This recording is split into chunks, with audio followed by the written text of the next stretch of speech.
Hello everyone, कैसे आप सभी। This is Sonu Lohan and welcome to our channel Panacea for you. आज हम डिस्कस करेंगे चैप्टर नंबर 3 ऑफ क्लास 12 जो कि है हमारा मैट्रिक्स। तो सबसे पहले हम मैट्रिक्स के अंदर मैट्रिक्स की डेफिनेशन देखेंगे। तो मैट्रिक्स की डेफिनेशन क्या होती है हमारी। तो मैट्रिक्स की डेफिनेशन तो मैट्रिक्स की डेफिनेशन ये है कि matrix is N ordered rectangular array of number और फंक्शन। तो एक रेक्टेंगुलर अरेंजमेंट है ऑर्डर की फॉर्म में जो नंबर और फंक्शन की है उसको हम मैट्रिक्स बोलेंगे। तो इसके अंदर जो नंबर और फंक्शन होंगे वो मैट्रिक्स के एलिमेंट और एंट्रीज कहलाएंगे। इसका एक एग्जांपल हमारे पास ये है जिसमें एलिमेंट हमारे 6, 5, -3 और 1। इसका एक एग्जांपल हो गया। रेक्टेंगुलर फॉर्म होगी, अरेंजमेंट होगी इसकी रेक्टेंगुलर फॉर्म में ऑर्डर्ड में। ठीक है। इसके बाद जो सेकंड एग्जांपल है वो उसमें एलिमेंट क्या है, 1 है, 2 है, 0 है, -7 है, 6 है और 1 है। ठीक है। ये इसकी अलग से दूसरी अरेंजमेंट होगी रेक्टेंगुलर। ठीक है। अब हम क्या करेंगे, आगे डिस्कस करेंगे। तो सबसे पहले हमने क्या किया, एक मैट्रिक्स ली सिंपल फॉर्म में। ठीक है। इसके अंदर मैट्रिक्स के अंदर क्या होता है कि दो लाइन होती है, एक को हम बोलेंगे हॉरिजॉन्टल लाइन और एक को हम बोलेंगे वर्टिकल लाइन। तो जो ये लाइन होगी ये होगी हॉरिजॉन्टल लाइन, ये है। ठीक है। और जो दूसरी ये लाइन होगी, ये 1, 2 और 3, ये होगी हमारी वर्टिकल लाइन। ठीक है। जो फर्स्ट हॉरिजॉन्टल लाइन है ये, तो इस हॉरिजॉन्टल लाइन को हम बोलेंगे रो, RO।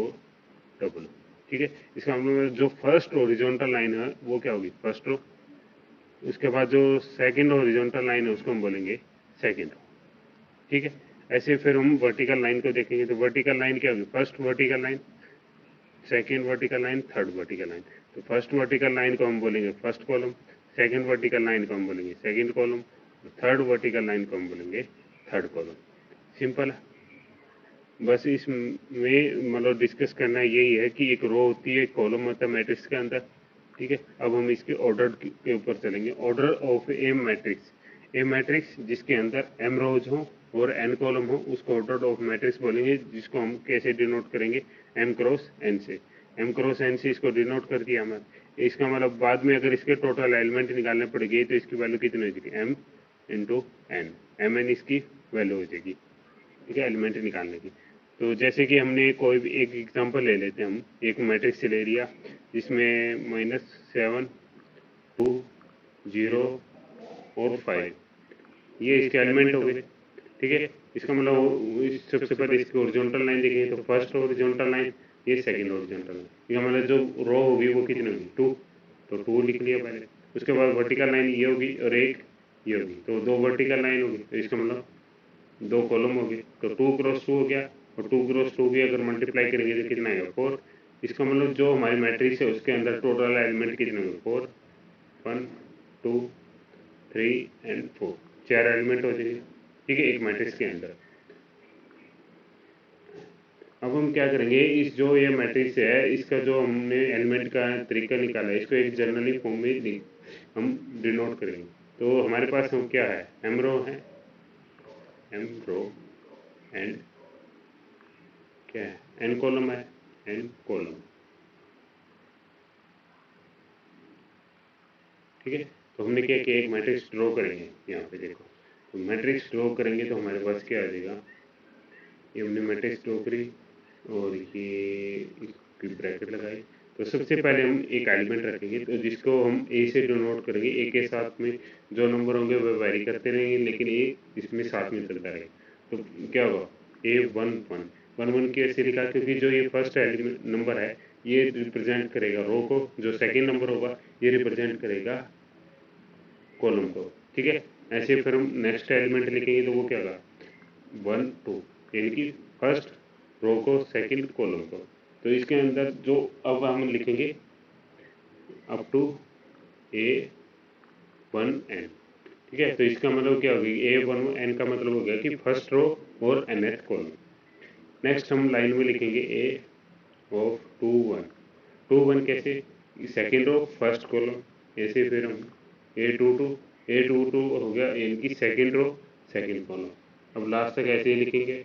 जनरल फॉर्मूला है इसलिए हम इसको ऐसे लिखेंगे, last A of 2 to n यानी कि सेकेंड रो nth कॉलम।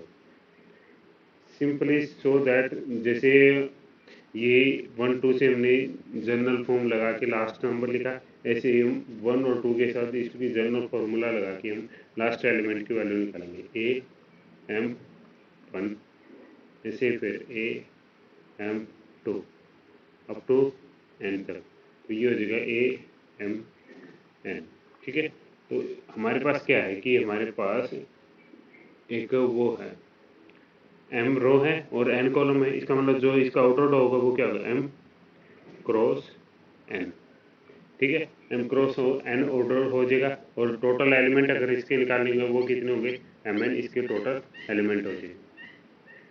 ठीक है, अब हम आगे चलते हैं। तो आगे क्या है हमारे पास, सबसे पहले हमारे पास अब है एग्जाम्पल नंबर 1। एग्जाम्पल नंबर 1 के अंदर हमारे पास क्या दिया हुआ है इंफॉर्मेशन में, नंबर ऑफ मैन है और नंबर ऑफ वुमेन है जो वर्कर हैं और 3 अलग अलग फैक्ट्रियों में काम करते हैं। जैसे फर्स्ट फैक्ट्री का नाम है 1, फैक्ट्री 1, फिर से फैक्ट्री 2, फिर फैक्ट्री 3। फैक्ट्री 1 के अंदर हमारे पास मैन वर्कर है 30, सेकंड के अंदर 25 और थर्ड के अंदर 27। वो मैन वर्कर है 25, 31 एंड 26। ठीक है, ये मैन और ये वुमेन वर्कर होंगे। अब हमें रिप्रेजेंट क्या करना है, सबसे पहले एक तो 3x2 की मैट्रिक्स बनाएंगे। ठीक है, उसके बाद हमें ये बताना है जो थर्ड रो और सेकंड कॉलम है इसके अंदर जो एलिमेंट नंबर है वो इसकी वैल्यू कितनी है। ठीक है, तो ये हमें बताना है इस मैट्रिक्स क्वेश्चन को सोल्व करो। तो अब इसका सॉल्यूशन देखते हैं। देखो हमारे पास क्या है, इसका सॉल्यूशन है कि the information is represented in 3x2 matrix is that. देखो जो 3x2 की मैट्रिक्स है और उसको कैसे रिप्रेजेंट करें, सबसे पहले हमने क्या माना, हमने कोई मैट्रिक्स मानी, एक कोई मैट्रिक्स होगी जो इसको मतलब देखेगी। तो इसमें क्या है कि जो वैल्यू रखी थी वहाँ पे उन सबको इकट्ठा करके हमने क्या बनाया था, 3x2 की मैट्रिक्स बनाई थी। इसमें 3 रो होगी, 1 2 और 3 रो होगी और कॉलम कितने हो गए, 1 और 2 कॉलम होगी। ठीक है, तो the entry in the third row and the second column represent the number of women in the factory 3। जो थर्ड फैक्ट्री है उसके अंदर वुमेन के जो वर्कर हैं वो कितने काम करते हैं ये हमें बताना है। देखो फर्स्ट रो ये होगी, सेकंड रो ये होगी, थर्ड रो ये होगी। थर्ड रो के अंदर क्या है, सेकंड कॉलम हो गई ये, यानी कि टोटल एलिमेंट कितने हो गए इसके यहाँ पे 26। ठीक है, ये इसकी वैल्यू आ गई जो हमारे पास क्वेश्चन पूछा गया था, ये उसकी वैल्यू। ठीक है, अब क्या करना हमने, अब हम चलेंगे example number second. Example number second के अंदर हमारे पास क्या है, if a matrix has 8 element, अगर एक मैट्रिक्स के 8 एलिमेंट है तो उसको पॉसिबल ऑर्डर वेव क्या होंगे इसको रिप्रेजेंट करने का या लिखने का। तो we know that if a matrix is n order, तो कोई किसी भी मैट्रिक्स के अंदर अगर ऑर्डर निकालना हो तो वो कैसे निकालेंगे, एम क्रॉस एन से। और it has n m n element, अगर एम क्रॉस एन उसका ऑर्डर हो गया तो इसका मतलब उसके अंदर टोटल जो एलिमेंट होंगे वो कितने होंगे, एम एन एलिमेंट होंगे। Thus to find all the possible order of a matrix with 8 element. ठीक है, तो ये पॉसिबल हो गई 8 एलिमेंट के साथ जो उसको डिवाइड भी करेंगे। ठीक है, और एम क्रॉस एन की फॉर्म में भी होंगे। तो हमारे पास 4 पेयर बन के आ गए यहाँ से सोल्व करते वक्त। तो एक हो गया 1,8 का, एक हो गया 8,1 का, एक हो गया 4,2 का और एक हो गया 2,4 का। ठीक है, इसके ये टोटल पॉसिबल ऑर्डर पेयर है। इसका मतलब जो पॉसिबल ऑर्डर हो गया वो क्या बन जाएंगे, 1x8, फिर हो गया सेकेंड 8x1, फिर हो गया 4x2, यानी कि थर्ड और फोर्थ हो गया 2x1। ठीक है, ये टोटल एलिमेंट यानी कि ऑर्डर हो जाएगा एक मैट्रिक्स के जिसका टोटल एलिमेंट 8 है। ठीक है, अब हम करेंगे example number third. Example number third के अंदर हमारे पास क्या है, एक मैट्रिक्स दे रखी है 3x2 ऑर्डर की जिसके एलिमेंट इस फॉर्म में दिए हुए हैं। तो A I J is equal to 1/2 mod of I minus 3j। ठीक है, तो सॉल्यूशन निकालेंगे तो जनरल फॉर्म में सबसे पहले क्या करेंगे, हम एक मैट्रिक्स है उसको मान के चलते 3x2 मैट्रिक्स मान के चलिए। इसके बाद हमने एक मैट्रिक्स अलग से माना ए। ठीक है, तो ए अगर मैट्रिक्स माना है तो इसके अंदर हमें एलिमेंट भी चाहिए। ठीक है, तो ये सबसे पहले एलिमेंट माना A11, फिर A12, फिर A21, A22, A31, A32। ठीक है, अब इसको सोल्व करेंगे तो सोल्व करने के बाद हमारे पास क्या आ गया, A I J A I J is equal to 1/2 mod of I minus 3 J. ठीक है, तो आई माइनस 3 होगा, इसके अंदर जो आई होगा वो रिप्रेजेंट करेगा रो को, जो इसके अंदर जे होगा वो रिप्रेजेंट करेगा कॉलम को। ठीक है, तो इसका मतलब जो आई की वैल्यू होगी वो कितनी होगी, 3 होगी, 1 2 एंड 3, और जे की वैल्यू कितनी होगी 1, 2। ठीक, तो जे की ये वैल्यू होगी और ये आई की वैल्यू होगी। अब हम सबसे पहले फर्स्ट एलिमेंट की वैल्यू निकालेंगे, A11 की वैल्यू निकालने के लिए हमें क्या चाहिए, A of 1, 1 is equal to 1/2 mod of I की जगह वैल्यू रखेंगे 1 और जे की जगह सबसे पहले वैल्यू रखेंगे 1, तो इसको सोल्व करेंगे तो हमारे पास वैल्यू आ जाएगी 1 की इक्वल। ठीक है, ऐसे ही हम A12 की वैल्यू डिस्कस करेंगे। A12 में भी क्या होगा, आई की जगह रखा 1 और जे की जगह हमने क्या रख दिया 2, तो इसकी वैल्यू कितनी आएगी 5/2। अब हम क्या करेंगे, जो इसका नेक्स्ट एलिमेंट है उसकी वैल्यू निकालेंगे। नेक्स्ट एलिमेंट यानी कि A21, आई की वैल्यू 2 और जे की वैल्यू 1, तो इसको सोल्व करने के बाद हमारे पास वैल्यू आ गई 1/2। ऐसे फिर A22 के अंदर क्या होगा, आई की वैल्यू 2 और जे की वैल्यू भी 2, इसको सोल्व करने के बाद हमारे पास वैल्यू कितनी आ गई 2 आ गई।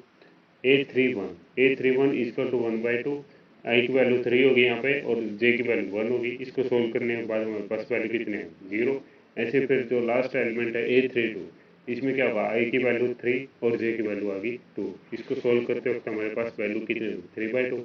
Hence the required matrix is given, इसलिए जो मैट्रिक्स दी हुई थी, यानी कि इसको सोल्व करने के बाद जो मैट्रिक्स बनी है उसको हम कैसे लिखेंगे, एक ही फॉर्म में लिख के हमें, तो A11 की वैल्यू 1 आ गई तो वो रखती, A12 की वैल्यू 5/2 आ गई वो रखती, उसके बाद A21 की वैल्यू 1/2 आ गई वो रखती है यहाँ पे, A22 की वैल्यू 2 आ गई वो रखती है यहाँ पे। ठीक है, और जो लास्ट है A31 की वैल्यू आ गई 0, A32 की वैल्यू कितनी आ गई 3/2, ये हमारे पास वैल्यू आ गई इस मैट्रिक्स की, जिसका जो हमें जनरल फॉर्म में दी हुई थी। ठीक है, thanks for watching this video and don't forget to subscribe the channel Panacea for you.